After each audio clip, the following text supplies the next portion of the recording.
Nie wiem właśnie o co chodzi.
Dzień dobry, dzień dobry, dzień dobry, dzień dobry, dzień dobry, ptaszęta ranne, ptaszęta ranne, ptaszęta, dzień dobry, dzień dobry, ćwierkają wróbelki od samego rana.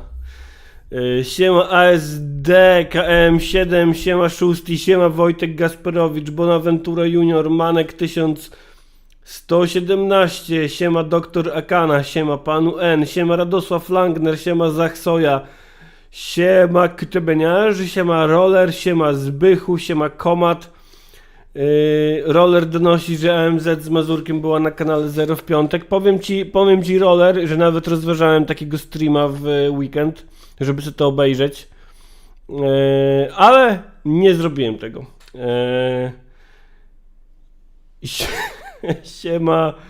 Siema Poladroid i jak tam zdrowie? Dzień dobry Ewa, dzień dobry Aro, dzień dobry Łukasz H77, siema Łukasz, siema Ewa, siema Emmet, siema Ewa jeszcze raz, siema Ewa jeszcze jeden raz, siema Devan Kevan, siema Max M, siema Kudłaty, siema Żaba Morton, siema Chester, siema Joanna Alabaster, siema NM, Michał Trojanowski, Michał Dzit, Punk Rock Polska, Marcin Gajda, Marysia Malczewska, dzień dobry, Kacper Czerwonka, uszanowanie, Lukix, Patryk Oczadły, Zbychu, to już mówiłem, siema Bartkam, Marysia, miałem wracać z Łodzi wczoraj o 17, ale stwierdziłem, że nie i wstałem dziś o 4, pociąg o 6, na 11 mam pracę do 21 i pociąg powrotny do domu o 22, czy dam radę? Ja myślę, że dasz, ale ja myślę, że ja bym nie dał.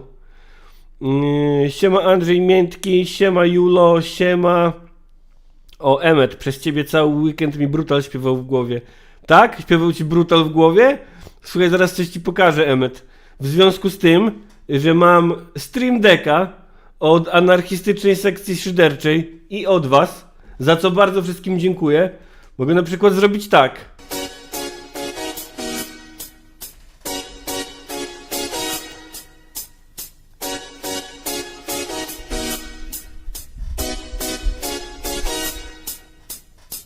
Fajnie, co?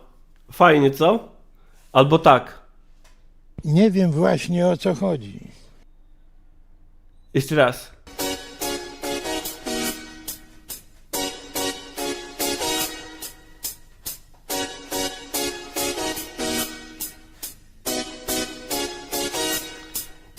I jestem z siebie dumny, bo robiąc częściowo ze Stream Decka tak zwany soundboard, nie dodałem wcale dźwięku pierdzenia za pierwszym razem. Do tej pory nie dodałem dźwięku pierdzenia. Więc to tak, jakbym powstrzymał się od narysowania chuja w zeszycie. Więc słuchajcie, dorosłość i powaga. Dorosłość i powaga. To ja. To moje drugie imię i trzecie. Dźwięk srania, tak Ewa, dodam taki dźwięk srania, ale taki z takim jeszcze echem takiego wilgotnego srania. Takiego wilgotnego srania. Panu N bez pierdzenia ten sprzęt się marnuje. Ja nie wykluczam, że tak się skończy, no nie? Nie wykluczam, że tak się skończy. O właśnie, jeszcze papaja muszę dodać jakiegoś. Jeszcze jak mówi papa, jeszcze jak. Na razie dodałem tylko te dwa dźwięki. Te dwa dźwięki, bo oprócz dźwięków to zająłem się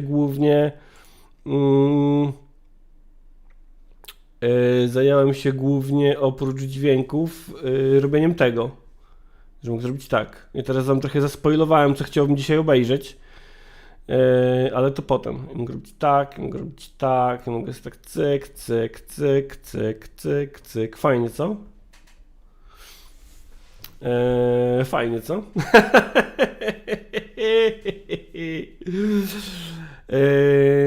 Także tak, kochani. O, Für Deutschland, Lukix, bardzo dobry pomysł. Papaj i Für Deutschland trzeba dodać. Tak, zdecydowanie.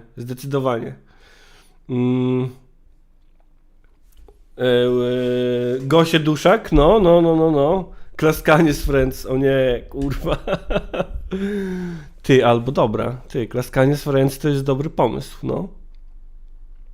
Klaskanie z Friends to jest dobry pomysł. Tylko spróbuję je oddzielić od muzyki, żeby mieć samo klaskanie, żeby to było bardziej takie... Marysia się ucieszy na klaskanie z Friends, no nie? O, Polacy kochają, kiedy srają się do ryja, no. Kudłaty profeska, to wygląda jakby się miał 5000 subów.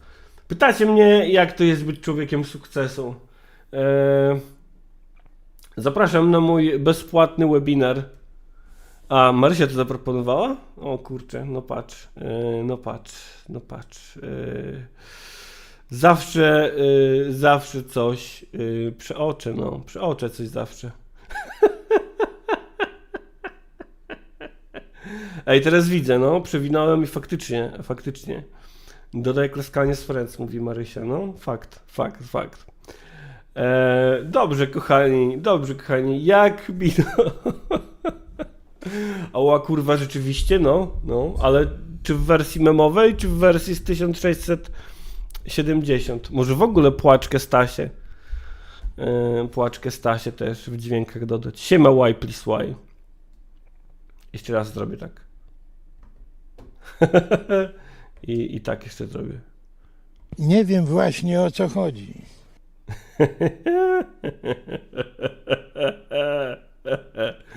Dobra, ostatni.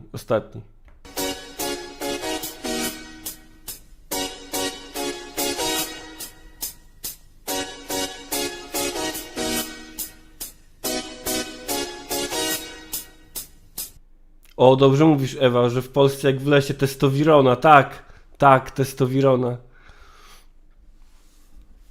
No. Testowiron w Polsce jak w lesie, nie, kurwa, w Polsce jak w chlewie obstaranym gównem. Tak, no. Kurde, muszę to sobie ponotować, bo zapominam.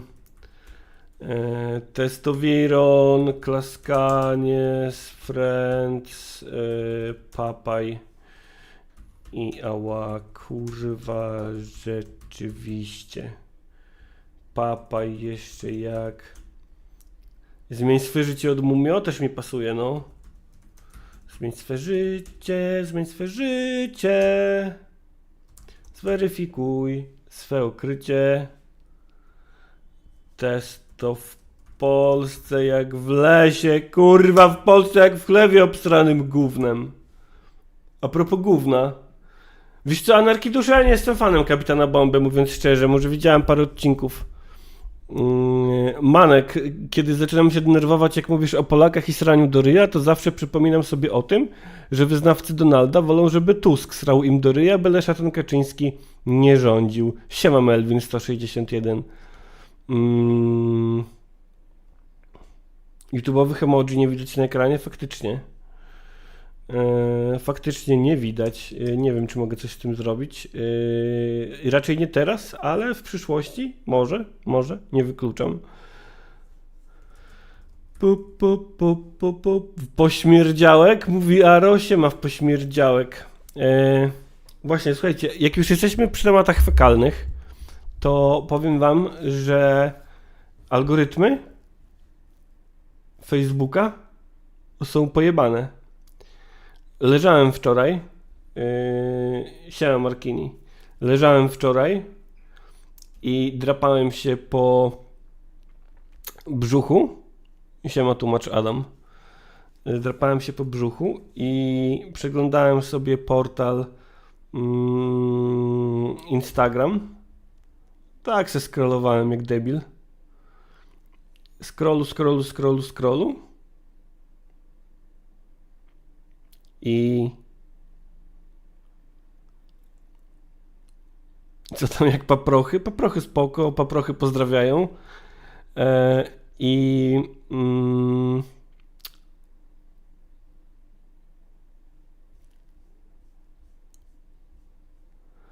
I nagle dostałem sponsorowanego storiska. Tam jest już coraz więcej sponsorowanych storisków, czy tam sponsorowanych tych roleczek, no nie? Dostałem sponsorowanego storiska o tym, że mogę zmienić swoje życie. Zmienić swoje życie, zmienić swoje życie.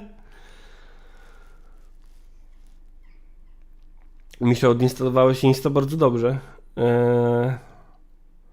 Mogę zmienić swoje życie. Słuchajcie, skupiając się na sprzedawaniu gówna.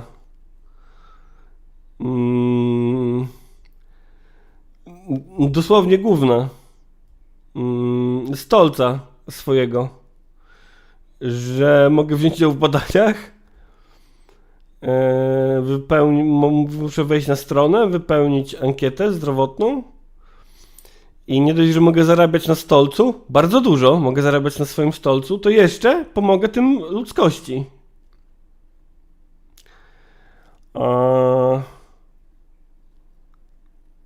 Herbata o smaku ziemniaków, kurwa. Że mogę pomagać tym ludzkości. Nie mam linka, bo nie zapisałem. A do tego wszystkiego, dosłownie 2 storieski dalej, no nie? 2 storieski dalej był inny chłop ze sponsorowanego storiesa albo rolki, nie wiem, który mówi mi tak. Pracujesz całe życie? Emet nie powiedzieli na co. Fajnie, Marysia, że byłaś w kinie. Ja nie mam na co iść do kina. U mnie na prowincji.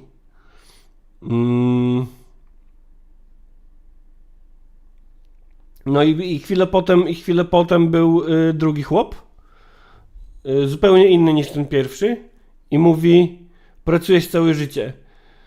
Robisz karierę. Być może jesteś na kierowniczym stanowisku. Być może jesteś dyrektorem. Siema, Michał Oleś. A ja na wszystko przytakuję. No tak, to dosłownie ja.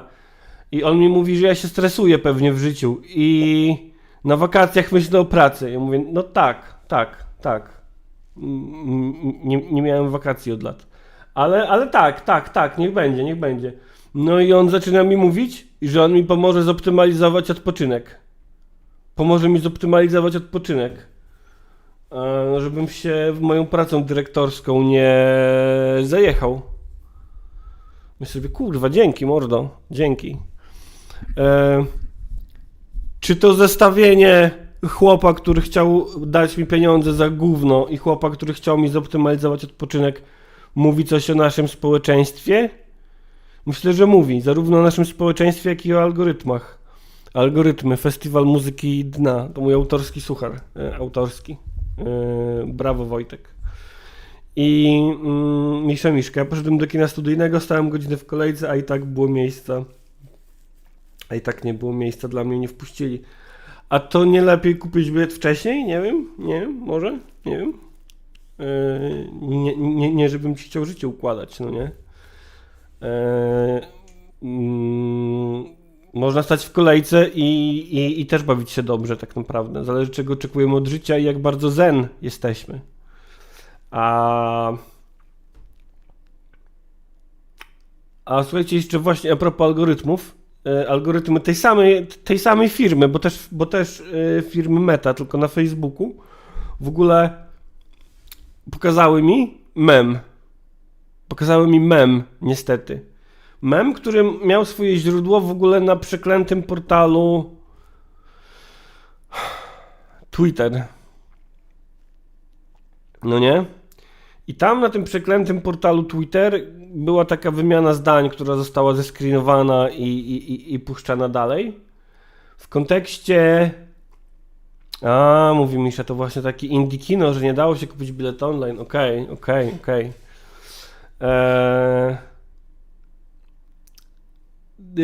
Taka wymiana zdań odnośnie protestów rolników z weekendu dotycząca tego, siema Krzysztof Olejnik, że po co mi jebać tych polskich rolników, polskich chamów, Mam ich w dupie. I po co mi oni są, jak mogę teraz kupić dobrą zagraniczną szynkę i ser w Auchan.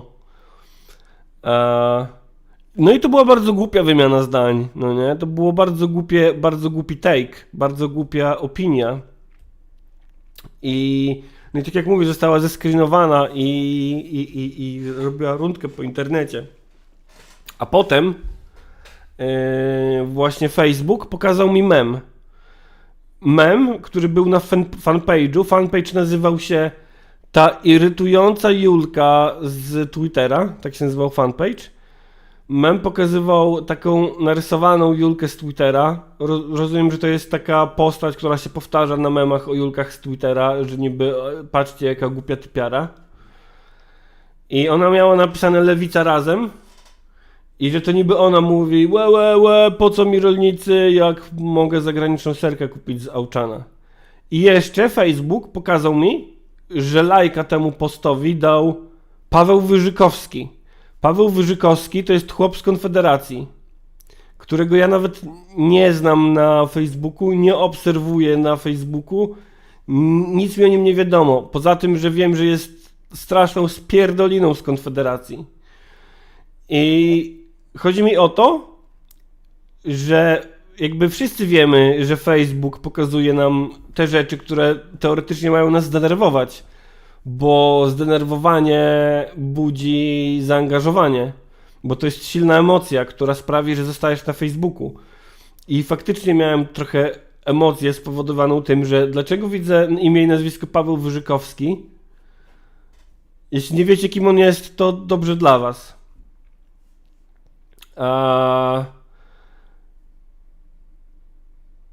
Słuchajcie, co robot pokazał. No właśnie.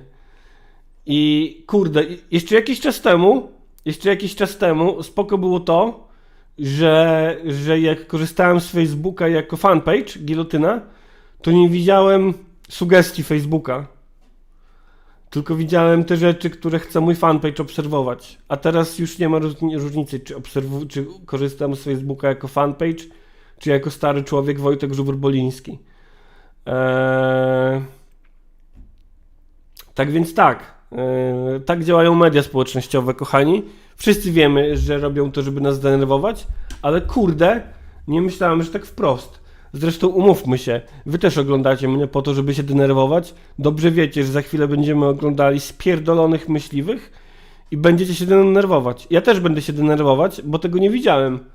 A wiem, że wyglądało to, jakby myśliwi wprowadzili stan wojenny. A pomyślałem sobie, że obejrzymy, no bo już raz mówiliśmy o myśliwych i tam występuje ten myśliwy, o którym mówiliśmy wtedy, czyli siatkarz, siatkownik, piłkarz siatkowy. Nie, ja ciebie oglądam, żeby poczuć wspólnotę. Dziękuję, Ewa. Ja też trochę czuję wspólnotę, ale czy nie tym właśnie są media społecznościowe teoretycznie? Że chcesz poczuć wspólnotę, a teraz wchodzisz tam i niby po to, żeby poczuć wspólnotę, a tylko się wkurwiasz.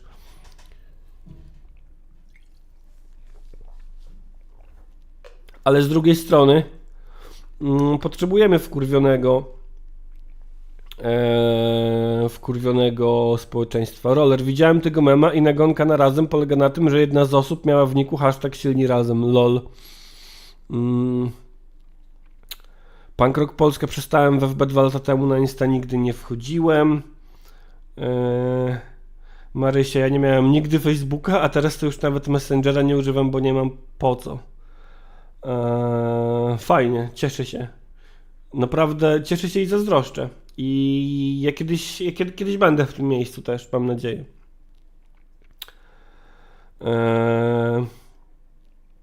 Kudłaty, właśnie nie, jak sam oglądam takie rzeczy, to się denerwuję, a jak z wami to więcej rozumiem i bardziej mnie to śmieszy. Okej, cieszę się.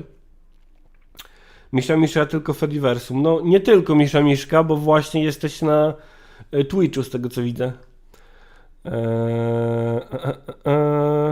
Sebastian, media społecznościowe bez wkurwienia, a z wspólnotą to Fedi i Mastodon. Tak, zgadzam się. Panu N, a propos myśliwych, są na przykład dobre wieści. W południowej Afryce lwy zjadły grupę kłusowników w rezerwacie. O, to cieszy, to prawda. Michał Dzit, media społecznościowe są, żeby zarabiać, a nie żeby user czuł się częścią wspólnoty. To też prawda. To też prawda. Dobrze, słuchajcie. Cyk.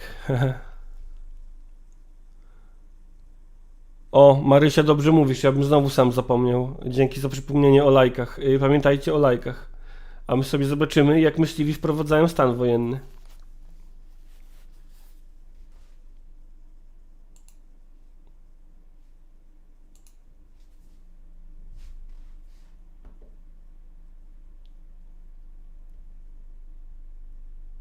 Mogę się tak przyłączać. Fajnie, co? I mogę zrobić tak. Nie wiem, czy wam pokazywałem. Nie wiem właśnie o co chodzi. I tak mogę zrobić.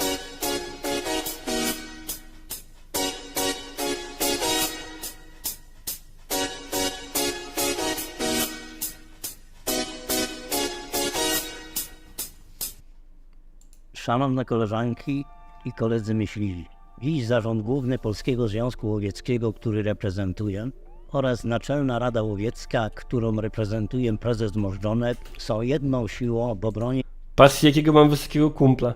Ej, w ogóle, dlaczego switchujesz to jak mój syn, co potrafi klikać jeden przycisk na zabawkowym telefonie przez pół dnia? Co ich w ogóle skłoniło do nagrywania tego filmu? W sensie, co się stało? Czy coś się stało myśliwym? Czy coś się stało? Czy właśnie się nie stało i oni chcą, żeby się stało? W ogóle nie znam w ogóle kontekstu, no nie? interesów myśliwych. Tą jednością jesteśmy silni. Ta budująca się siła została zauważona, stąd ataki w naszym kierunku ze Ataki? Ktoś atakuje myśliwych? Wściekłe lewactwo? Ta jedna durna Julka z Twittera, z mema, ruda z kolczykiem? strony środowisk nieprzychylnych łowiectwu. Od pierwszych dni mojej pracy budujemy silny, zgodny, niezależny związek. Stąd w ostatnim czasie w Gazecie Wyborczej i TVN-ie pojawiły kurwa. się nieprawdziwe, kłamliwe i zmanipulowane informacje, które mają za zadanie zdyskredytować nowe władze Polskiego Związku Łowieckiego. I jeszcze w opiniotwórczym programie o charakterze egalitarnym Gilotyna TV też były takie informacje kłamliwe. Na przykład była informacja, że prezes Możdżonek to pała jebana! I osłabić całe środowisko. Nie damy się osłabić. Bądźmy silni jednością, bo tych ataków będzie więcej. Każdy O kurwa, o kurwa, o kurwa, o kurwa, jaka w ogóle... Jeszcze księża powinni taki sam film nagrać. W zasadzie mogliby jak na razie mówić tym samym tekstem, no nie?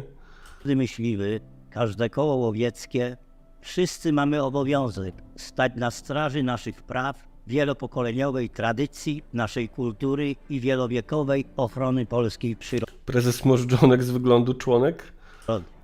Pamiętajmy, że my, polscy myśliwi, działamy legalnie i w myśl prawa, realizując zadania zlecone przez państwo. Przez twoją starą. Chyba jeszcze muszę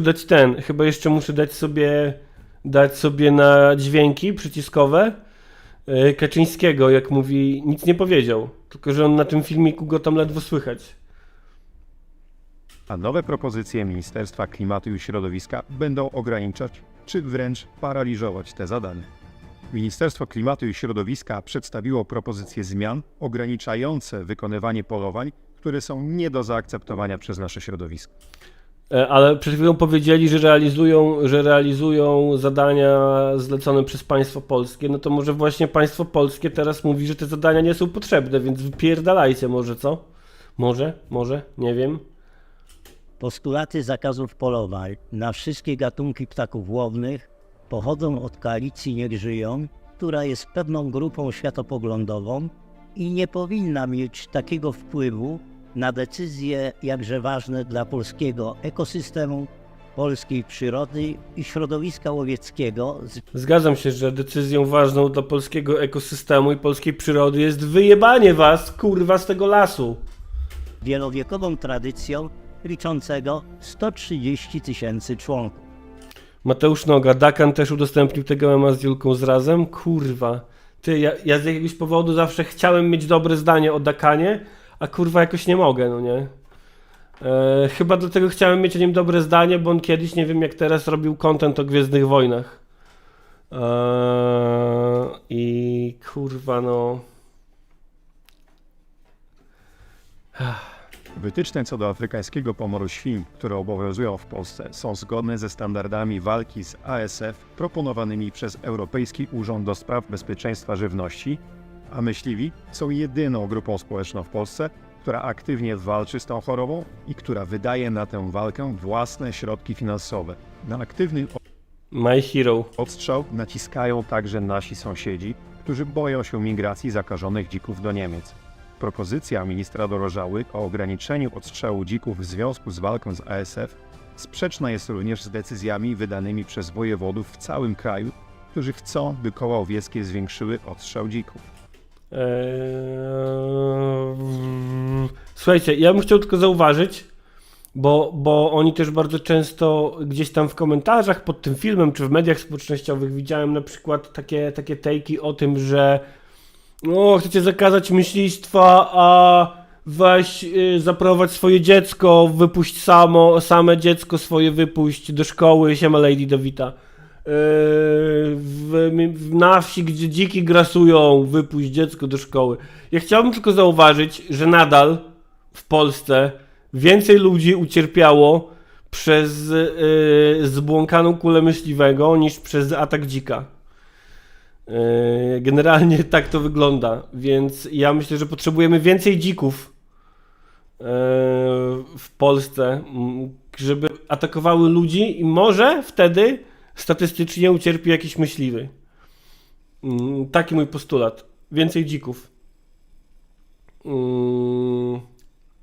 Ustawą wprowadźmy więcej dzików. Co zaś się tyczy propozycji A właśnie, dobrze mówisz Gruszek 961. Czy myśleli o tym, żeby nie dokarmiać leśnych zwierząt, zamiast do nich strzelać potem? wprowadzania okresu ochronnego na lochy, to nasze środowisko jest gotowe na wprowadzenie, ponieważ jest to spójne z etyką.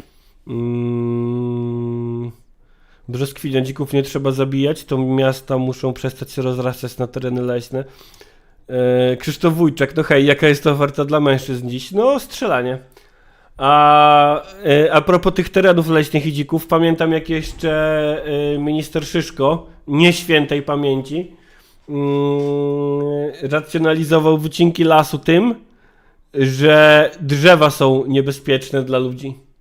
Dlatego trzeba je wycinać. Kochani, to jest wojna. To jest wojna. W nienawiści do drzew tak zostałem wychowany. Kto drzewa nie wycina, ten na zawsze jest przegrany, kurwa. Tak zostałem wychowany. Jak drukuję, to 2 razy zawsze. 2 razy wszystko drukuję, żeby drzewom dojebać jeszcze. łowiecką. Polowania zbiorowe. Zwracamy uwagę, że prawidłowa gospodarka Siema Agiot. łowiecka nie może funkcjonować bez polowań zbiorowych. Nie powodują one braku dostępu do lasu Skudłaty, ja też jestem przekonany, że w jakimś stopniu myślistwo pewnie może być pożyteczne. Jakąś tam regulacyjną funkcję spełnia w pewnym stopniu. Ale tym ludziom nie chodzi o to. Tym ludziom chodzi o to, że no takie mają hobby, że fajnie jest sobie postrzelać do zwierząt. Strzelanie do zwierząt zawsze było hobby białasów, no. Ostatnio czytam sobie opowiadania Hemingwaya i tam jest fajne opowiadanie o tym, jak chłopy polowali na lwy. dla osób trzecich, a informacje o ich przebiegu są powszechnie dostępne. Minister Drożała wspomniał o możliwości ograniczenia polowań z noktowizją. Uważamy takie podejście za dość niedorzeczne, Jak chcę się bawić w komandosa z noktowizorem, kurwa. ograniczające bezpieczeństwo podczas wykonywania naszych ustawowych obowiązków. Dzieci na polowaniach. Pomysł podwyższenia wieku uczestnictwa w polowaniu do 21 roku życia uważamy za mocno absurdalny. Przypominamy panu ministrowi, że dorosłość wraz z prawem wyboru uzyskuje się w wieku 18 lat. Wspólnie z Naczelną Radą Łowiecką No i? będziemy walczyć o to, żeby nie ograniczać łowiectwa. Apeluję do Was, o wsparcie. Wykorzystajmy siłę internetu i przekazujmy nasze argumenty na profilach osób próbujących dokonać zamachu na łowiectwo. Bądźmy czujni i bardzo Dobrze mówisz, Radosław Langder. Ich rola regulacji w Polsce sprowadza się do hodowli dzikich zwierząt, potem strzelania do nich. aktywni w sieci i od razu reagujmy na każdą formę hejtu wymierzonego w nasze środowisko. Hejt. Wszyscy myśliwi powinni teraz dbać o dobry wizerunek i imię naszego związku, A Możdżonek też startuje w ogóle w wyborach samorządowych na burmistrza. Tylko nie wiem gdzie. bez względu na wiek i staż w Polskim Związku Łowieckim. Dziś nie tylko myśliwi są zagrożeni. O, dobra polecajka widzę tutaj na czaciku leci od Alicji ING. Obejrzyj film Everyday Hero, jak komentuje rzeczniczkę myśliwych. No ja w ogóle Everyday Hero muszę ponadrabiać trochę, bo za rzadko go oglądam. Musimy mocno odbudować naszą współpracę z leśnikami, rolnikami, wędkarzami oraz wszystkimi środowiskami, które tak jak my stały się ofiarami wąskich grup światopoglądowych.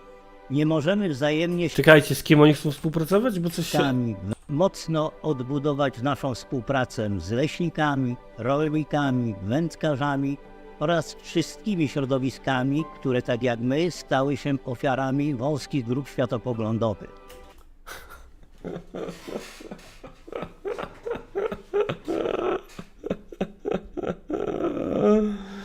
Michał Kozłowski. O, to jest bardzo słuszna uwaga.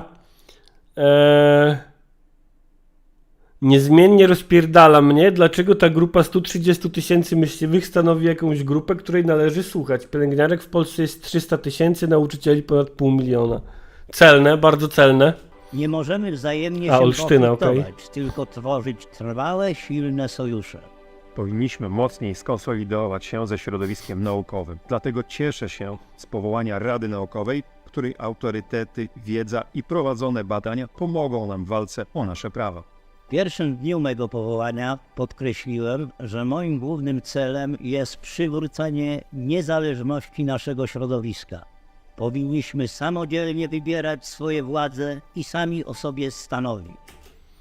Krzysztof Wójczak. Ja pamiętam na Twitterku, jak ziomek Piw Paw Hunter myśliwy tłumaczył, że z jednej strony myśliwy nie odda strzału bez rozpoznania celu, a tweet potem, że na polowaniu się oddaje strzał do każdego ruchu.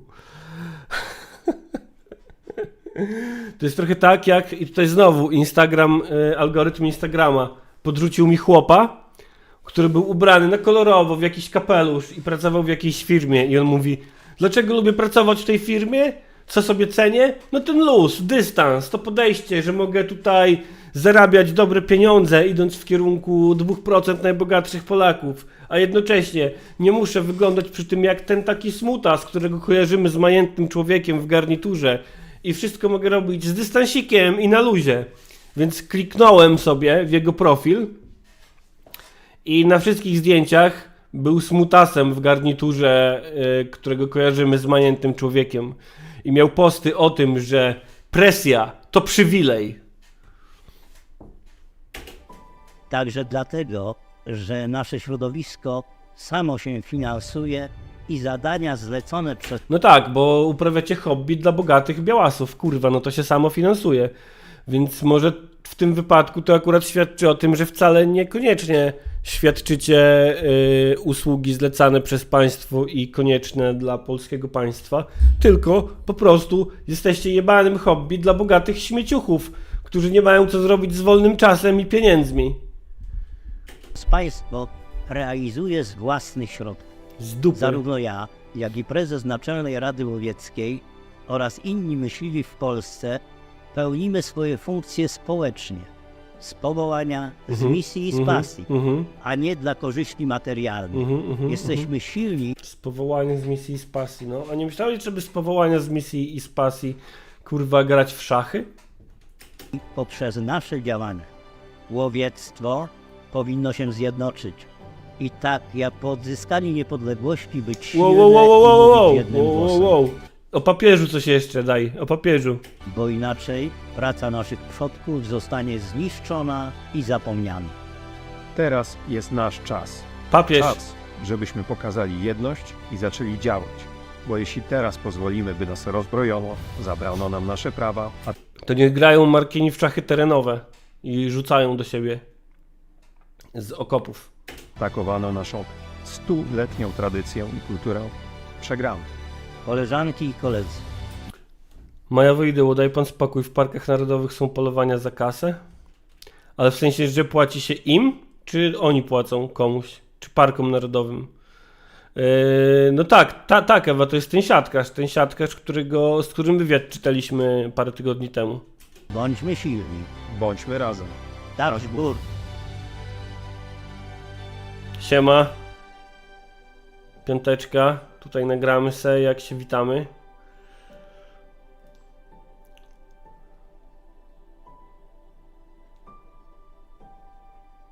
Coś pięknego, kochani.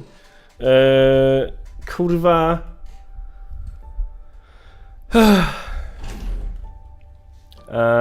Oblężona twierdza, obrona Polski, obrona Częstochowy przed pewnymi wąskimi światopoglądowo środowiskami. Niesamowite. Kurwa. Bez kitu wzruszyłem się. Polski Związek Łobuzów. Polski Związek Łachmyt jebanych. Co w komentach, pyta Emmet. Zajrzyjmy w komenty, jak to zostało przyjęte. Proszę bardzo. Tylko myśliwi potrafią tak sobie strzelić w stopę. To jest dowód na katastrofalny stan polskiej psychiatrii. Nieładnie tak komentować. Właśnie tymi wypowiedziami, koledzy myśliwi, pokazujecie, że twardy beton zalewacie kolejnym betonem, zamiast otworzyć się na dialog. Wszak jesteście częścią, małą cząstką społeczeństwa, której praktyki coraz mniej są tolerowane przez zdecydowaną większość. Obowiązkiem dojrzałego, świadomego człowieka jest otwarcie na społeczny dialog. Moglibyście przysłużyć się społeczeństwu, przyrodzie. Jest masa pracy do wykonania w tym zakresie. Właśnie, gdyby Nie oni wiem zajęli się... właśnie o co chodzi. Nie wiem właśnie o co chodzi, ale dziękuję. Dziękuję za suba. Dziękuję za suba Majew 22 na 2 miesiące. Gdyby oni zajęli się sprzątaniem kurwa lasów. Sprzątaniem. Jak tak bardzo lubią być w lesie i tak bardzo ich to chilluje, to niech zajmą się kurwa sprzątaniem może. Co wy na to? Co wy na to?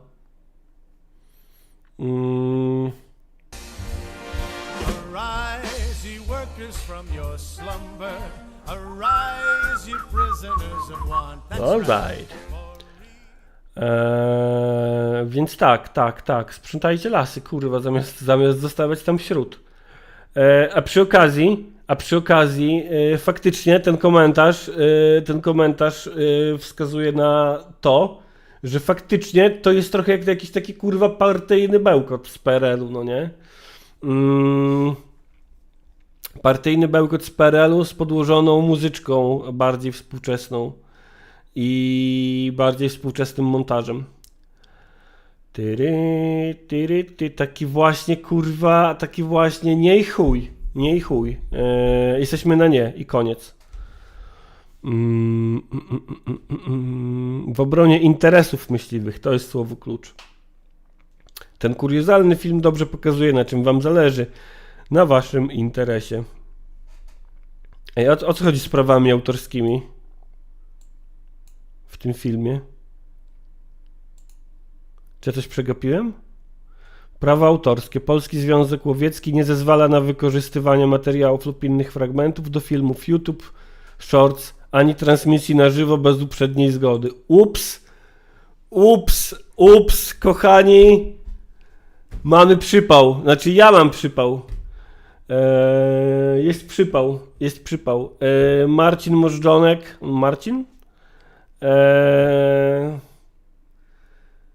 Chyba teraz zostanę aresztowany.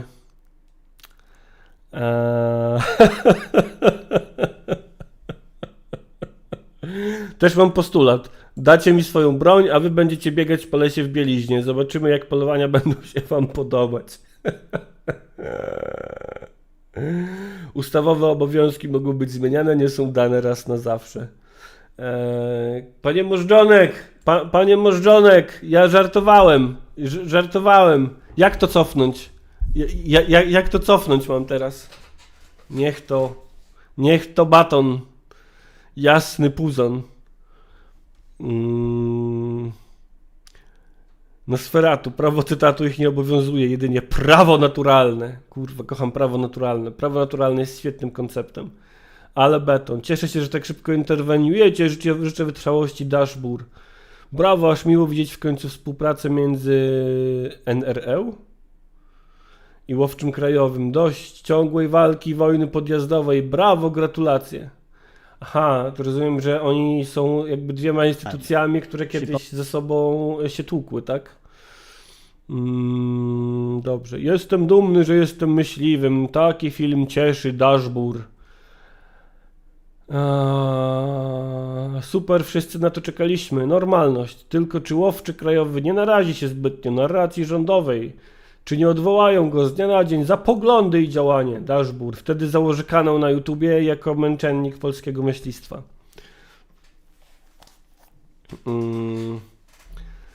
Żaba Morton. Prawo naturalne to pojebane pojęcie. Prawo naturalne to jest takie pojęcie, które zostało wymyślone przez ludzi do wyjaśniania rzeczy, których nie potrafią wyjaśnić. W momencie, kiedy przestajesz być w stanie coś wyjaśnić, ale nadal chcesz mieć rację, no to wtedy mówisz prawo naturalne i chuj. I chuj, to jest prawo naturalne. Do widzenia. Prawo naturalne po raz pierwszy usłyszałem na religii albo w kościele na kazaniu, w każdym razie od księdza, że takie jest prawo naturalne. Tak było i będzie. Konkretnie katolicy wymyślili Żaba Morton.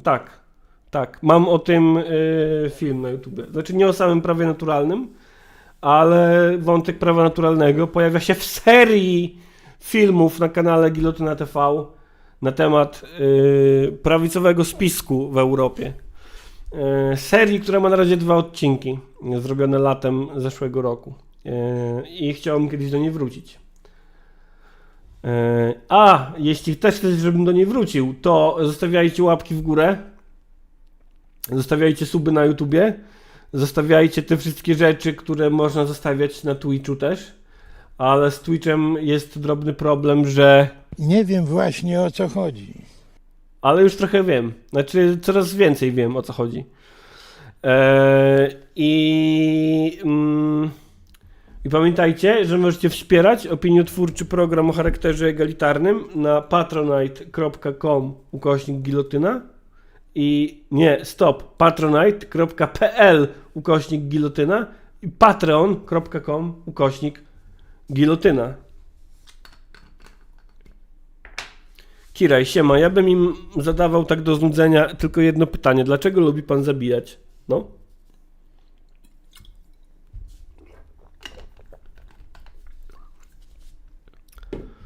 Zrób żubrze może jakiś cel na Patronite. Ty, to ma sens, bo wcześniej robiłem cel na Patronite.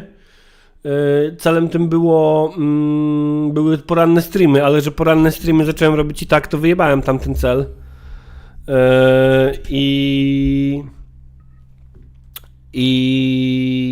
No, może założę nowy, masz rację, no. Marysia, nie wiem po co okłamujesz siebie i nas, że wiesz o co chodzi. Powiedziałem, że trochę wiem. Trochę człowiek wie, a trochę nie wie. Nie jest tak, że zawsze wie się wszystko, no nie, ale trochę już wiem. Muzyczka.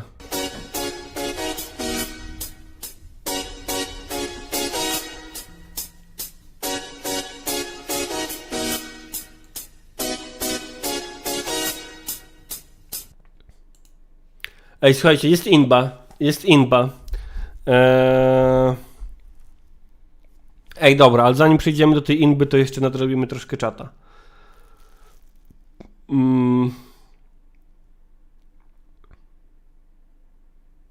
Krzysztof Wójczak, muszę się przyznać, że kiedyś jebnąłem w myśliwych na polu fajerwerkami, raz się przydaje.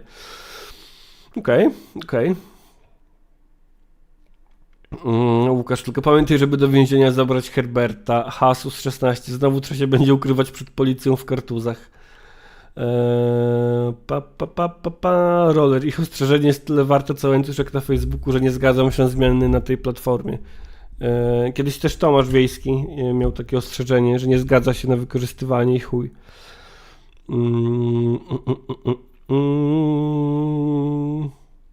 Szykuj się tam do sztumu, żubr mówi Kure i G-Moon.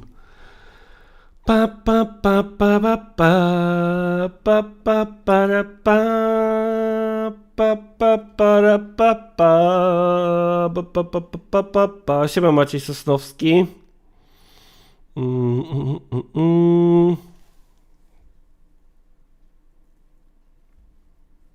Podrapie się w uchu.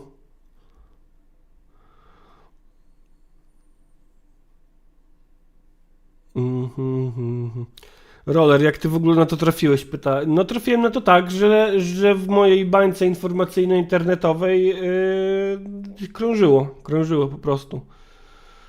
Oni lajkują każdy komentarz, na którego końcu jest dashboard. Lagi Luke. Prawo naturalne ma swoje zalety, na przykład Boga nie ma, bo go nie widać. No właśnie, prawo naturalne jest takie, Lagi Luku, że Boga nie widać, więc jest. Takie jest prawo naturalne. Czego nie rozumiesz? Ewa, zaprosi Matczaka, żeby opowiedział, co to prawo naturalne. To jest moje małe marzenie, wywiad z Marcinem Matczakiem.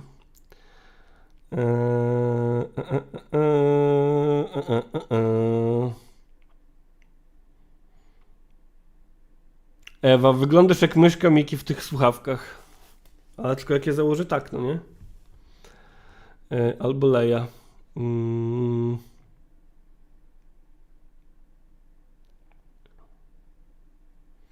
Marysia, w sensie my wiemy już, że technologia cię przerasta ogólnie, ale nie cała. Nie cała, okej?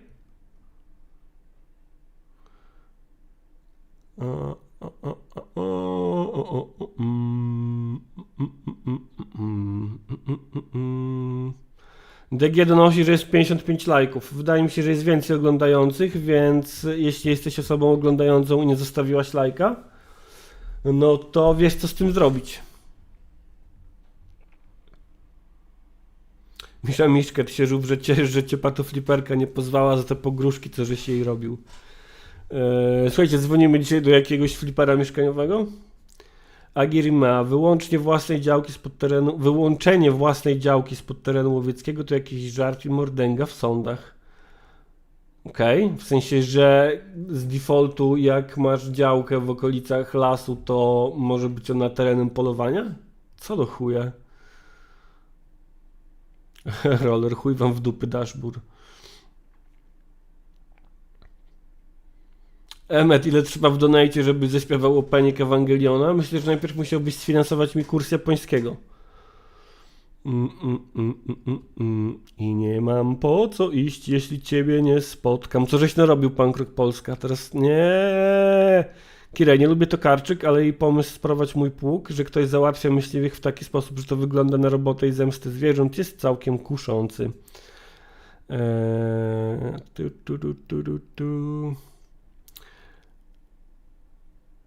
Tłumacz Adam, prawo naturalne nie jest logiczne, ono po prostu jest.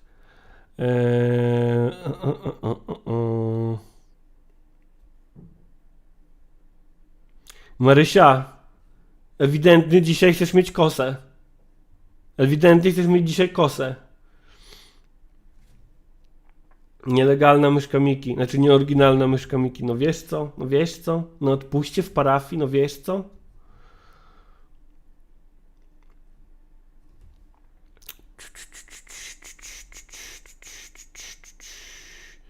Agiroma, nie musi być działka w okolicy laski, po prostu lasu, też jak powiedziałem laski.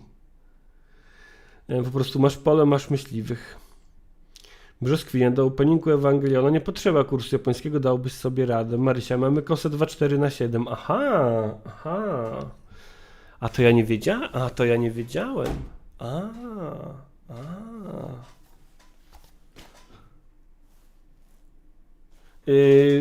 Notuję sobie, żeby do dźwięków dodać Dario ze Ślepnąc od świateł.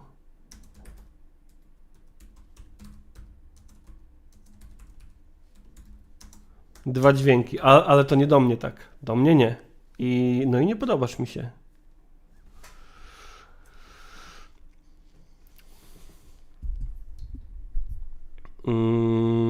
Słuchajcie, jest inba. Globalna inba. Z Donaldem Trumpem. Donald Trump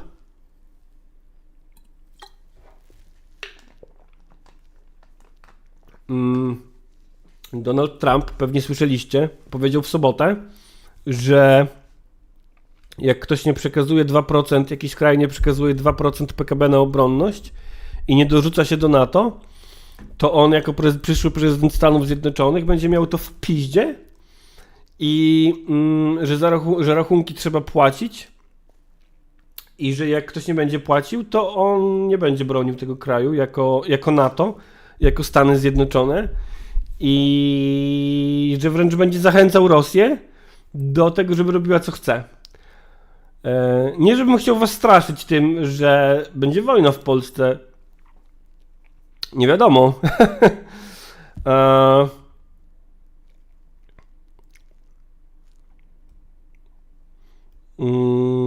Nie, lewacki bełkot, nie znam redpilowych kanałów.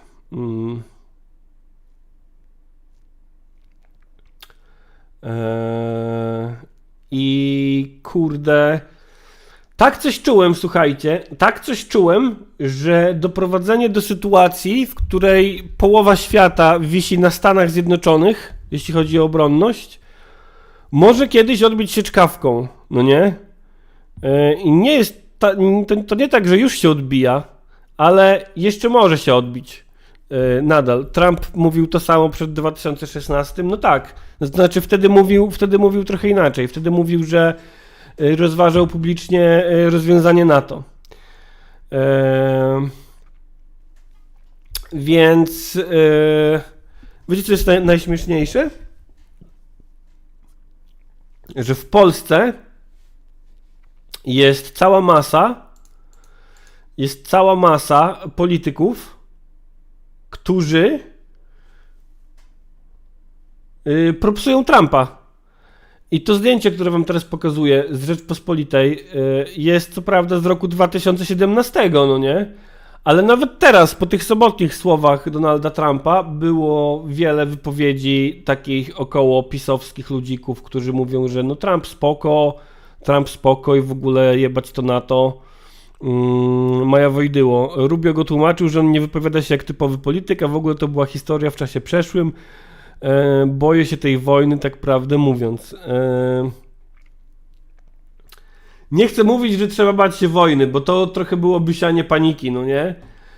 Ale myślę, że generalnie jako zachodnia polityka, jako zachodnie takie środowisko polityczne krajów związanych właśnie z zachodem Europy, z Unią Europejską, z NATO i Stanami Zjednoczonymi, trochę chyba nie zabezpieczyliśmy swoich interesów. I jeśli ten szaleniec Trump znowu dojdzie do władzy, to myślę, że jeszcze może być wesoło. Tym bardziej właśnie, że mamy w Polsce też takiego Tarczyńskiego, który, czekajcie, czy jest to na YouTubie, jak on się tym Trumpem jara? I to było niedawno?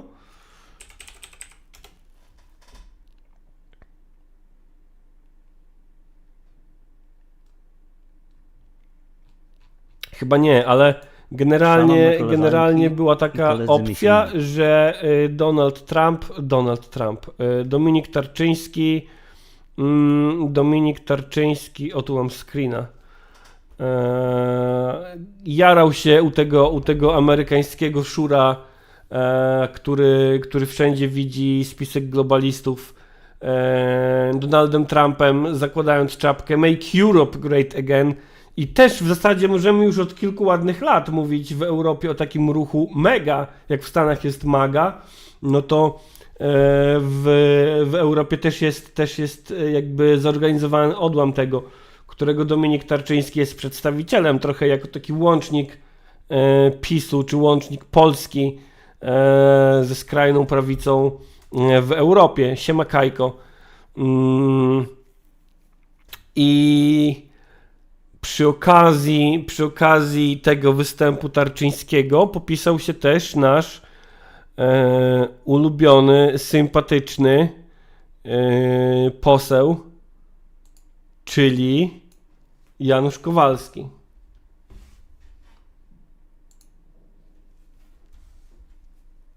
Wczoraj wystąpił pan na Twitterze z takim wpisem. Polska bardzo potrzebuje Donalda Trumpa, który w czasie swojej prezydentury wspierał Polskę, a nie Niemcy.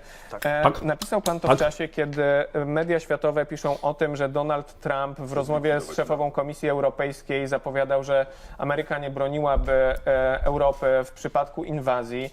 Dominik Tarczyński, wasz poseł, występuje u człowieka, który określany jest trollem, altprawicowym trollem, który głosił proputinowską retorykę.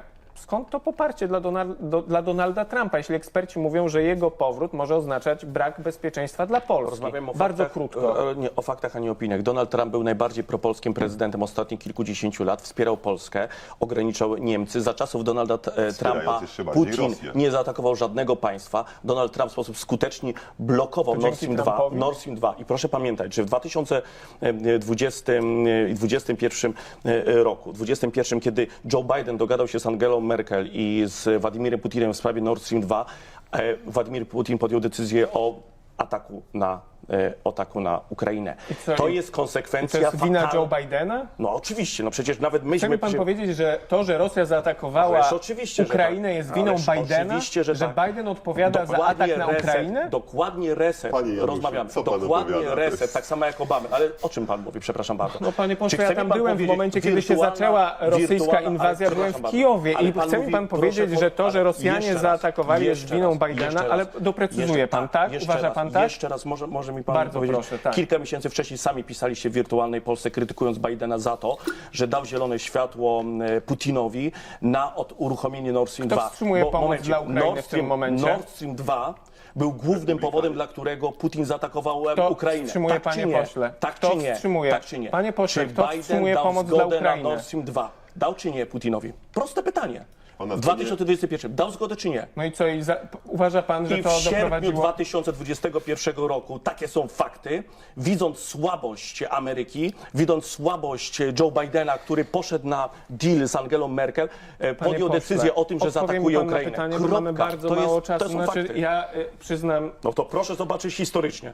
patrzę, widzę i jestem w szoku. Panie pośle, kto blokuje teraz Polski pomoc? Sejm przyjął z mojej inicjatywy ustawę. Pan Panie pośle, poseł mamy Frysztak ostatnie głosował za sekundy. nią. Odpowie pan na to Anty pytanie, Nord Stream czy 2. musimy Wszyscy, zakończyć? ale bardzo ważna rzecz, bo Nie. jeżeli mogę. No, Konrad Frysztak, wszyscy no panie chcieliśmy pośle, nie antysąd- odpowiada pan na pytanie. Anty Nord Stream 2 Kto ustawę. blokuje? Kto blokuje Kto co? blokuje pomoc Kto blokuje dla Ukrainy co? w tym momencie w Stanach? No nieskutecznie. Jest Joe Biden, bo nie Republikanie. potrafi się z republikanami Republikanie Panie dogadać. pośle, O, bardzo Mateusz- proszę o odniesienie Mateusz się, Noga, musimy dobry kończyć pomysł. 15 I sekund. oczekiwania polityczne Donalda Trumpa. Nie możemy przyjść obok tych słów spokojnie, kiedy człowiek sprzyja tak naprawdę Donaldowi Trumpowi, politykowi, który zapowiada likwidację, wyjście Stanów Przecież Zjednoczonych blokował z Nord Stream NATO 2. i to jest człowiek, który wprost mówi o przyjaźni z Władimirem Putinem. A co pan gada po prostu? Proszę Co pan- posłuchać chociażby ostatnich wypowiedzi. Wspierał Polskę Donald Trump, czy nie? Władimir Proszę Putin oceniać fakty. morduje dziś kobiety, dzieci i żołnierzy Czy za na czasów froncie, Trumpa Putin a Trump zaatakował mówi jakieś- o tym, że jest Siema, Karol Osmanka. nie chcą być wobec siebie Czy wrogami. Putin za czasów Panie Januszu, Trumpa ja mam do zaatakował pana jakiekolwiek wielką państwo? prośbę. Proszę opowiedzieć się po stronie Polek i Polaków, proszę być za normalnością, nie tylko w Europie, ale również w Stanach Zjednoczonych, by tam naprawdę demokratyczny prezydent, Musimy który kończyć. chce, by NATO Panowie, było jednym silnym stawiamy sojuszem. kropkę. I teraz tak. Janusz Kowalski, to jest sprzed paru tygodni, tak samo jak ta wypowiedź Tarczyńskiego w czopce, ale jakby zdecydowanie można powiedzieć, że nie zmienili oni zdania po tych sobotnich wypowiedziach Trumpa. I tak, dobra, Mateusz Noga, wyślij, chętnie przyjmę. I teraz tak, mamy takiego Donalda Trumpa, który jest kandydatem na prezydenta Stanów Zjednoczonych z szansami na zwycięstwo. I praktycznie jedynym kandydatem na tego prezydenta, który wprost destabilizuje gwarancje bezpieczeństwa, jakie dają nam, naszemu krajowi, już mówiąc krótko, już mówiąc wprost, jakie daje nam obecność w NATO. I teraz tak, i masz polskich polityków, Kowalski to jest jaskrawy przykład, ale jest tego więcej, no oni są z Solidarnej Polski, czyli prawie że z PiS-u, no nie? Czyli z tej frakcji, która cały czas mówi o polskim bezpieczeństwie, o suwerenności, o zabezpieczaniu granic też w kontekście nielegalnej migracji. I ci sami politycy, którzy mówią o bezpieczeństwie, kiedy trzeba wyrzucić dzieci do lasu, popierają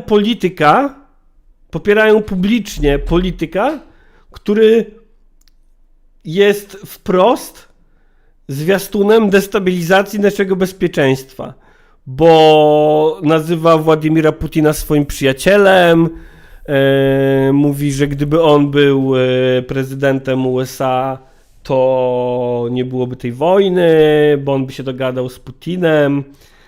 Jak Donald Trump mówi, że nie byłoby wojny i on by się dogadał z Putinem, to przechodzą mnie kurwa dreszcze, no nie? Przechodzą mnie kurwa dreszcze. Umówmy się, prezydent Stanów Zjednoczonych to, jak źle by to nie brzmiało, najpotężniejszy człowiek świata. I nie jesteśmy jako globalne społeczeństwo zachodnie zabezpieczeni przed tym, żeby urząd ten trafiał w ręce kogoś takiego jak Donald Trump, no nie? Szalonego i nieobliczalnego. Dosłownie komiksowego wilana. No do chuja wafla.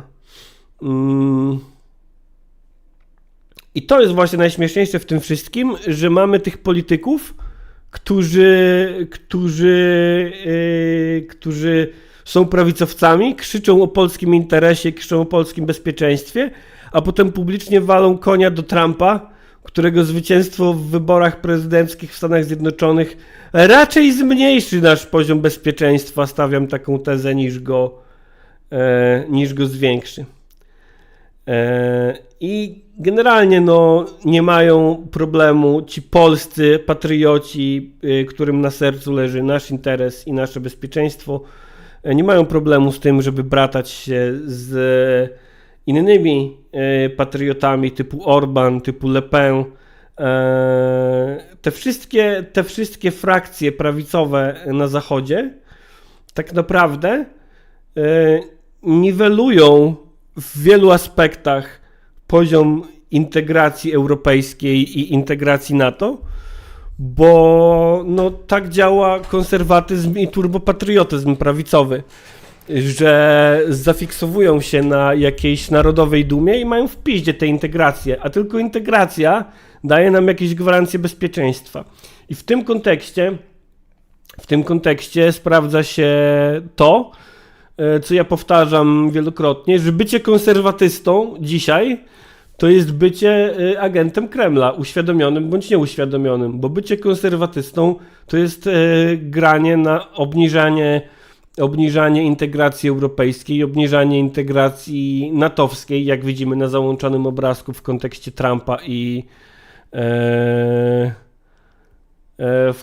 Trumpa i Kowalskiego. Więc tak. Marysia, nie wiem na ile odpowiada mi przy moim poranku temat tego streama, teraz się stresuję, dzięki Wojtek. No, polecam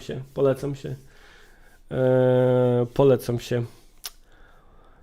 Jak prawakowi wytłumaczyć Unię Europejską, mówi Mateusz Noga. Małpy razem silne. No ale widzisz, ważniejsze, żeby lewaków piekła dupa, no nie? Ważniejsze, żeby lewaków piekła dupa. To jest nasza racja stanu. Konserwatyzm. Kiedyś były wojny i wszyscy byli szczęśliwi, dokładnie. Więc tak wygląda konserwatyzm w skrócie, słuchajcie, w globalnym ujęciu. A, jeszcze a propos komiksowych wilanów i gromadzenia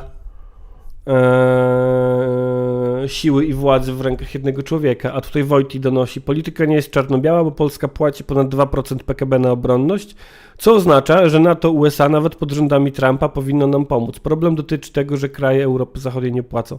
Ale tu nie chodzi o to, czy słowa Trumpa dotyczą Polski, czy nie. Tu chodzi o to, że one w ogóle padły. Że one w ogóle podważają jakieś natowskie gwarancje i że padły tam do tego takie słowa, że no ja to będę wtedy zachęcał Rosję do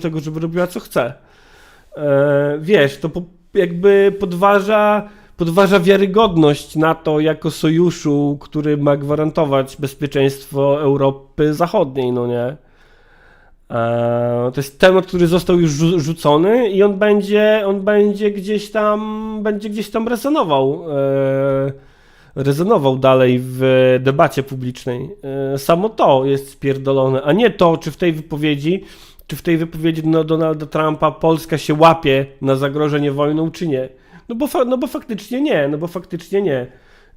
To niepłacenia nie dotyczy Polski, ale chodzi o sam fakt tego, że w ogóle kandydat na prezydenta Stanów Zjednoczonych coś takiego w debacie publicznej porusza.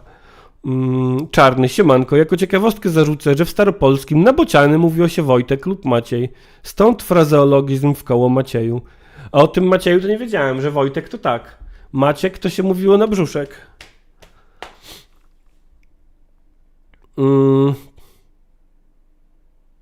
Marcin Gajdę, dziś mam nadprodukcję komentów, bo zacząłem urlop, nie wiem co robić. Radek Pantka, 2% sojuszu, 2% na NATO to jedynie zalecenie sojuszu co do procenta wydatków publicznych do wydania na uzbrojenie, a nie podatek dla sojuszu, od którego płacenia ma zależeć prawo do korzystania z obrony sojuszu. I słuchajcie, a propos właśnie komiksowych wilanów, to ukraiński wywiad doniósł ostatnio, że Rosjanie coraz bardziej systemowo korzystają ze Starlinków, czyli tych maskowych satelitów. Oczywiście firma SpaceX w oficjalnym komunikacie zaprzecza, żeby była jakaś współpraca z Rosją. Natomiast no ja pamiętam, że bardzo nieswojo zrobiło mi się już w momencie, kiedy w zeszłym roku, czy jeszcze w 2022 poszedł ten news, że Elon Musk dostarcza Starlinki na Ukrainę i że dziękujemy Elon Musk, dobra morda. I miałem takie, kurwa, czy na pewno powinniśmy takie rzeczy uzależniać od widzimisię jednego multimiliardera? Czy na pewno? Czy na pewno? Czy to jest bezpieczne? Czy to podnosi mój personalnie poziom bezpieczeństwa? Fakt, że łączność żołnierzy ukraińskich na froncie i poziom i stopień tej łączności i dostęp do internetu, który jest kluczowy, jest zależny od widzimisię jednego 13-latka w ciele 50-latka. Myślę sobie nie. No i potem oczywiście, że potem wyszło na moje, bo jak tutaj donosi Krzysztof Wójczak, mózg im ujebał zasięg przy jakiejś operacji dronowej, to nie było tak chyba, że ujebał zasięg, tylko zakręcił kurek z kolejnymi dostawami i pewne plany, które oni już mieli, plany uwzględniające te kolejne Starlinki, spaliły na panewce. Generalnie chodziło o to, że no jego widzimisię zatrzymało postępy ukraińskiej kontrofensywy, mówiąc krótko. I tak, Mateusz Noga mówi, krążą zdjęcia po necie, że orki korzystają ze Starlinka, ale tutaj trzeba to sprawdzić. Niepotwierdzone, choć wcale by mnie to nie zdziwiło. Potwierdzone, niepotwierdzone. O tym donosi strona ukraińska, no nie?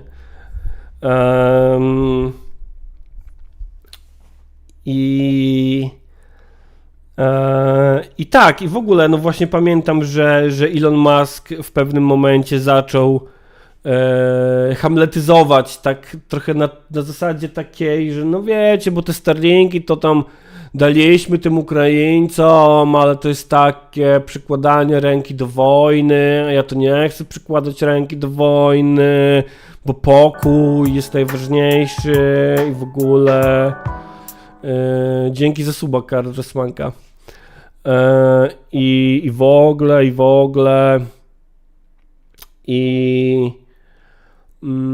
to był taki, wiecie, zachodni naiwny pacyfizm, no nie, że na zasadzie, że wspieranie Ukrainy to przedłużanie wojny, a chcemy wszyscy, żeby był pokój, więc powinniśmy nie wspierać Ukrainy, bo pokój jest lepszy niż wojna, elo.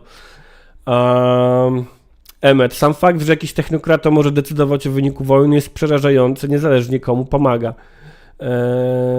Tak, no właśnie, o to chodzi, że pewne rzeczy powinniśmy jako społeczeństwa cedować na państwo, a nie na jednostki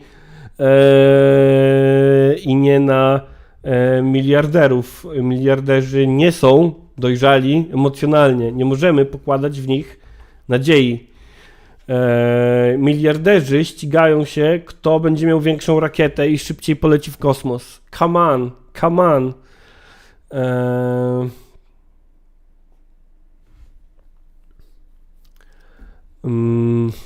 Kim R. mówi, że to między innymi głównie Polska płaciła za zestawy do Starlinka.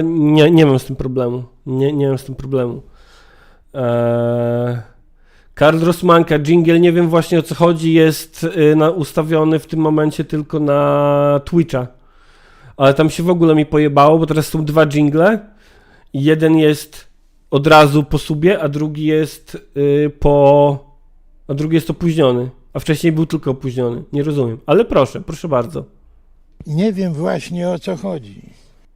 A o to ci chodzi, Kim R., że mózg nie robił tego za darmo. No tak. Trump też jest miliarderem, przypominam, mówi Marcin Gajda. No. Myślę, że prezydentura Donalda Trumpa faktycznie nie różni się wiele od tego, gdyby Stany Zjednoczone zrobiły prezydentem Ilona Muska. Jest to tak samo pojebany koncept. Czy Musk byłby gorszym prezydentem niż Trump? Nie wiem. Mam nadzieję, że nie sprawdzimy tego. Michał Kozłowski, teraz jest tak, NATO jest zbrodnicze na czele z USA, które jest największym morderczym imperium, które sponsoruje ludobójstwo w Gazie. NATO jest też jedynym gwarantem naszym przed Rosją, jak żyć. No tak, to jest o tyle skomplikowane, że oczywiście Stany Zjednoczone możemy krytykować za całą masę rzeczy, całą masę paskudnych rzeczy, całą masę ludobójstw, czy to pośrednio przez nie wspieranych, czy przez nich dokonywanych. Generalnie Stany Zjednoczone nie są tymi dobrymi, a jednocześnie tak, Stany Zjednoczone są naszym jakimkolwiek zabezpieczeniem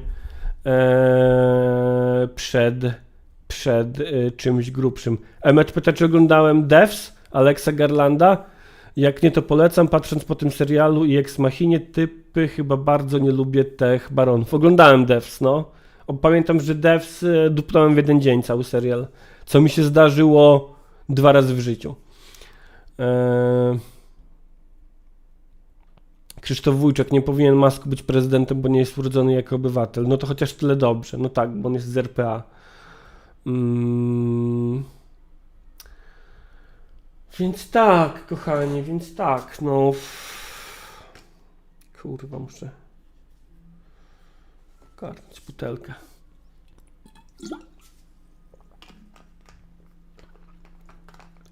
Słuchajcie, mam 40-minutowy film, który chciałbym z wami obejrzeć.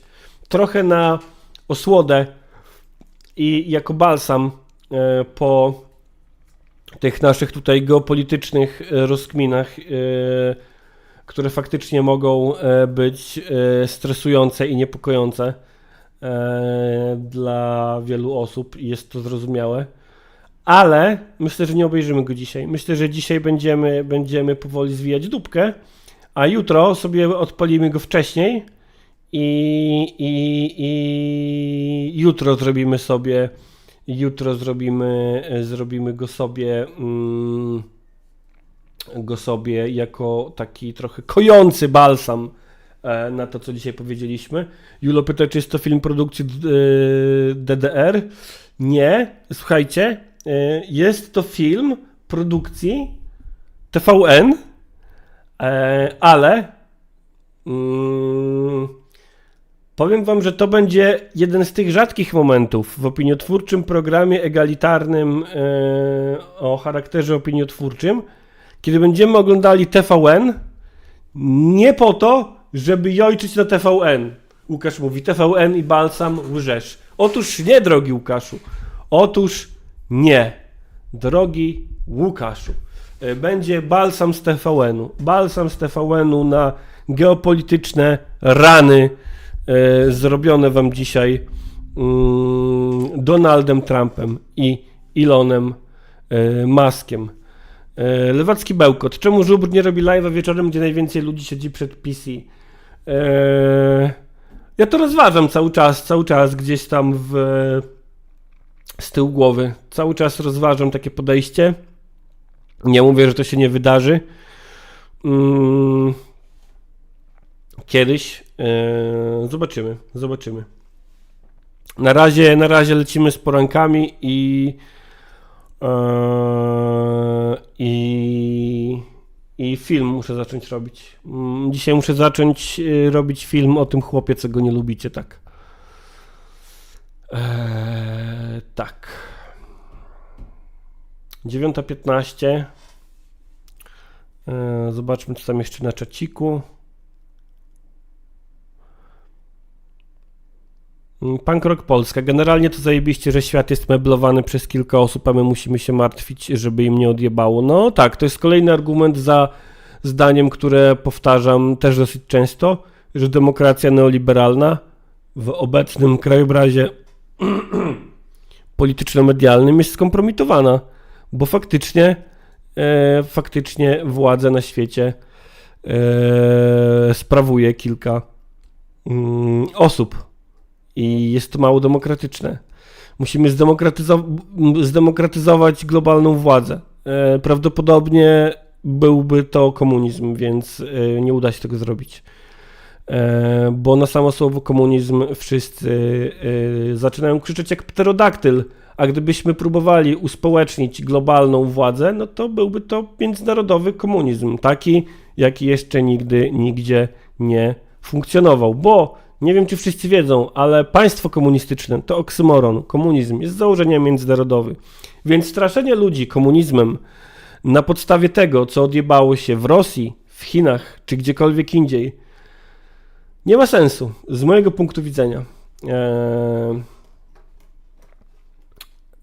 Pomijając już fakt, że w żadnym z tych krajów nie było warunków do przeprowadzenia rewolucji komunistycznej z sukcesem, ale to już wchodzenie w niuanse. Po prostu komunizm jest z definicji międzynarodowy. Jest 9:17, a ja zmieniam się w Lenina live na żywo.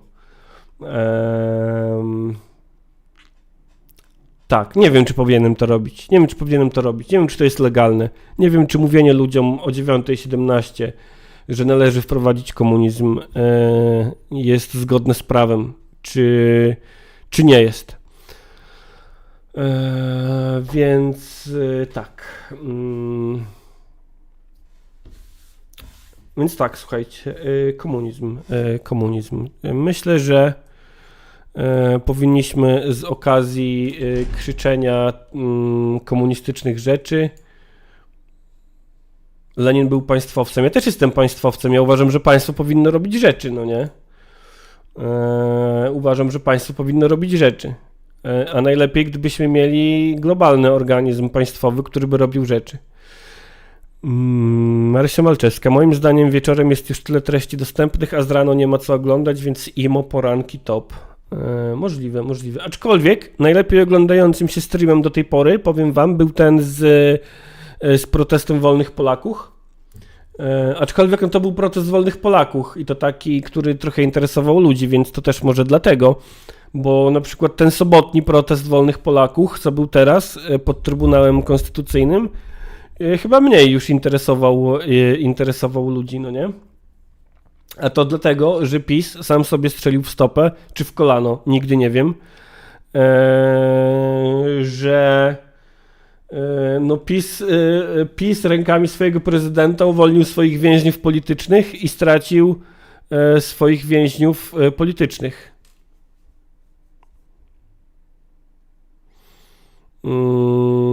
Więc, no właśnie, tak jak Łukasz mówi, wtedy sporo randomów było na streamie, to prawda. Dziękuję, anarchistyczna sekcja szydercza. Bić Lenina na łysinę to brzmi jak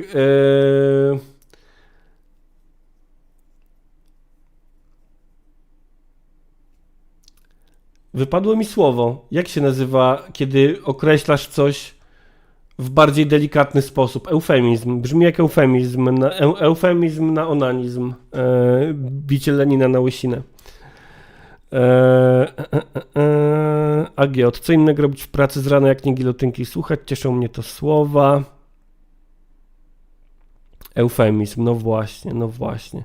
Zbychu zobaczę po streamie. Kurde, słuchajcie, mam w związku z pewnymi planami i projektami mam rzeczy, które mam do zrobienia i to nie są rzeczy wymagające jakichś dużych nakładów pracy, po prostu kilka rzeczy wymagających takich kontaktów, że tu odpisać, tam napisać, tu coś i to mi się tak wszystko zlewa w mózgu w taką jedną kurwa galaretę, że kurwa mać. O, dźwięk pterodaktyla dodaj do deka. Bardzo dobry pomysł, Marcin Gajda. Tak, myślę, że to będę robił przy drugiej kawie. Przy drugiej kawie dzisiaj będę dodawał dźwięki, czyli zaraz. Potem będę się nimi bawił do wieczora i jutro rano będę się nimi bawił przez cały stream.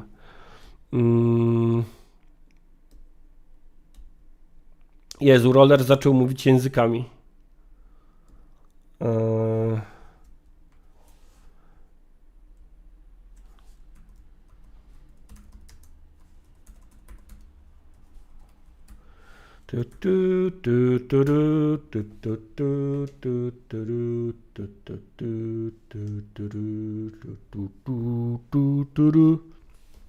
Mam zapisane tu na komputerku, Ewa, wiesz?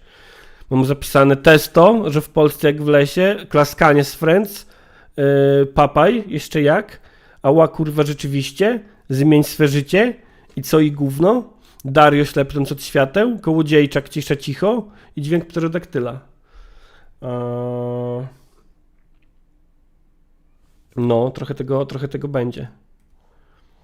Ta ta ra, ta ta ta ta ta ta ta ta ta.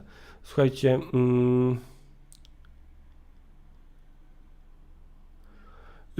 nie twój stary najebany, tylko ojca z 18.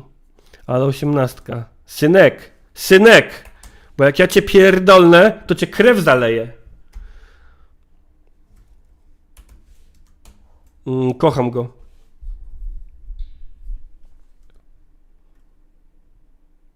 I że Żulczyk na trzecią drogę głosował?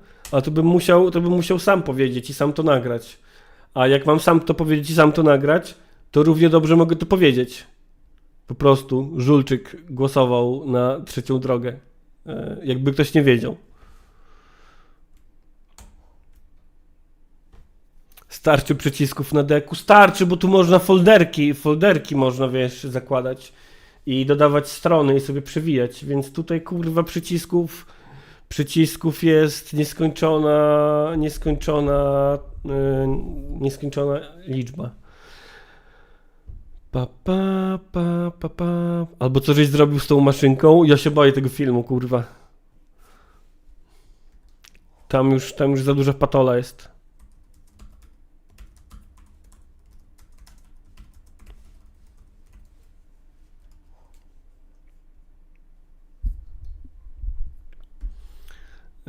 Jutro streamu nie będzie, bo cię o 6 rano upolują. Tak, ale za to zamówienie do kamery, że komunizm jest okej, czy za naruszenie praw autorskich Polskiego Związku Łowieckiego? Na chuj nam swoboda ruskiego naroda, gdzie nie ma co palić, nie ma co pić.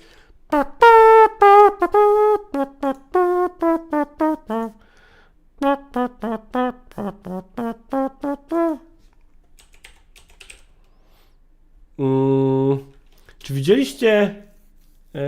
widzieliście, kurde,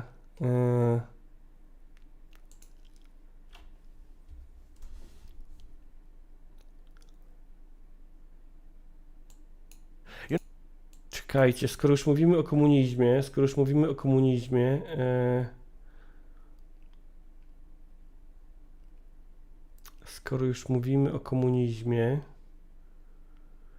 Ej, jak powiedzieć randkowanie po angielsku? Kurwa, znowu mam dziur w głowie. Dating, kurwa, debilu.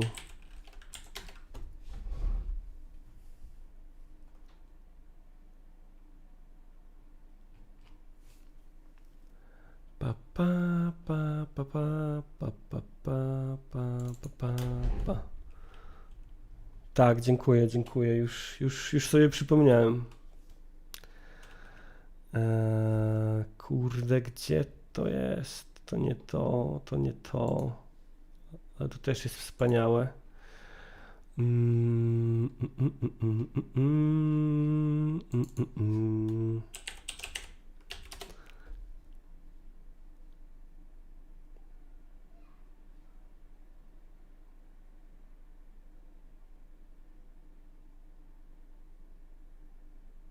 To było to? I even think Tak, to chyba było to.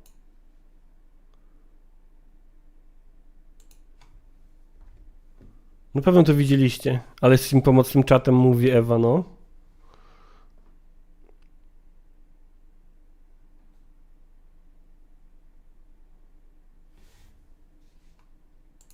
I even think that, to put it in psychoanalytic terms, that sex without love, it can be pleasurable, but it has the structure of masturbation. Basically, in sex without love, we are just using each other as masturbatory tropes. Let me tell you an anecdote that Dobrze I mówisz, elaborated Emmet. at this point. I was asked 3 years ago by Guardian, what would be the ideal romance today? Romance. Is it over? No, Rziszkowi zrobił osobny folder cały. Let's say we are flirting with each other. Then finally we decide to do it. But how? I bring with me how it's called, that vulgar machine where you have plastic vagina. And you put your penis in and you connect it to electricity and it shakes. You bring, I'm sorry, your plastic penis. No, don't worry, it will not be vulgar ending. That's the beauty. So we sit down and we say, I'm sorry, it will not be vulgar ending, that's the beauty. hey, let's do it. Okay, we do it. You plug in yours, I plug in mine, and you put your plastic penis into my plastic vagina, and then we see, okay, the machines are buzzing there, they're enjoying for us, and we can have nice tea and talk about philosophy or whatever. But I think to break out of this masturbatory artificial enjoyment, it has to be love. Tak.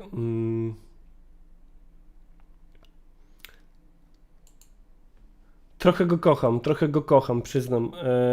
Pierwszy, to jest chyba jedyny człowiek, którego mogę kochać i za krótkie, śmieszne filmiki w internecie, i za książki, które pisze. Żyżek pluje faktami. No tak, to jest plucie faktami, jak prawie zawsze. O ile nie zahacza o osoby trans, bo wtedy okazuje się, że no, jest boomerem. Dobrze, słuchajcie kochani, 9:30 się zbliża. 9:30 się zbliża. Pamiętajcie o tym, żeby zostawić łapkę pod streamem. Pamiętajcie o tym, żeby zostawić komcia pod streamem o treści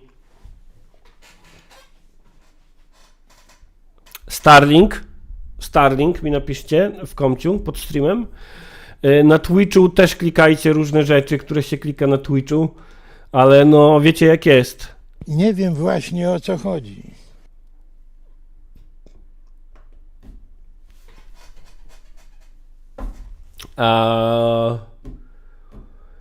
I co? I pamiętajcie, że możecie wspierać opiniotwórczy program o charakterze egalitarnym bezpośrednio na YouTubie, na platformie patreon.com/gilotyna bądź patronite.pl/gilotyna.